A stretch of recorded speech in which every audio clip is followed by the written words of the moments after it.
The chorus of forgotten voices, a prayer of St. G. Most of us should be at sea. It will be well for us to call ourselves to be in two worlds, for then we may store up innocence and fantasy and the dreams of our youth, these at sea. Placed at sea beyond our land-lived life, the precious things are safe. That we had a guardian angel, could tell good from evil, and could talk with God from a small voice. We possessed visions of far lands and bright things. We sighed unseen upon the margins of the world.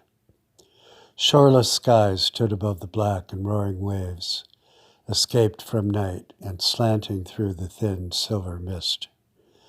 Amid the lighted splendor of the world, a shadow of disquiet. Beneath the moon and under star, the dauntless winds come driving through. A child feels these things, aware now, a callous heart, a limping willingness, and staring in a mirror, see thoughtfully the dying eyes which saw all this. In the second age of the world, this our creation, placed within when we saw its necessity, we live secretly. And no one knows of anyone else and keeps his right to self-possession.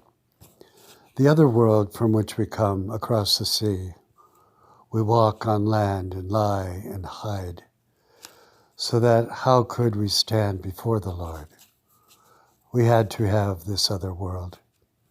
We speak of it with longing to ourselves, unable often to travel there.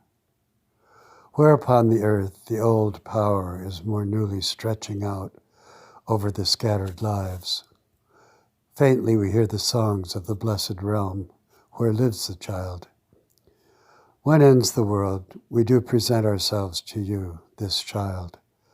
Both lives you know well, more than we, and as no one is judged by this, are pleased that we have kept one place to be ours, you and me. We have the memory of many things, both glad and sorrowful. See now the perils that encompass real life, and rumors of the darkness growing in the world outside. These wander far from northern strands, where shadows lie on frozen hills, on starless waters far astray. When ends the world, which face will show? You see only innocence. Of this we don't know how or why. They say it gives you greater glory, and thus we happily present ourselves. Which voices sing your chorus? It is those the world forgot, but safely we laid by.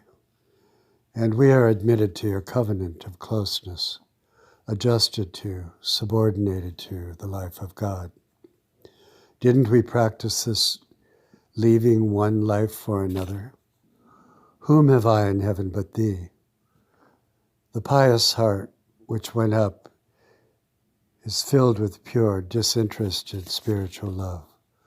That is, we push it off ourselves and all upon you, then taste your enjoyment. This was our caravanserai, our oasis in the desert.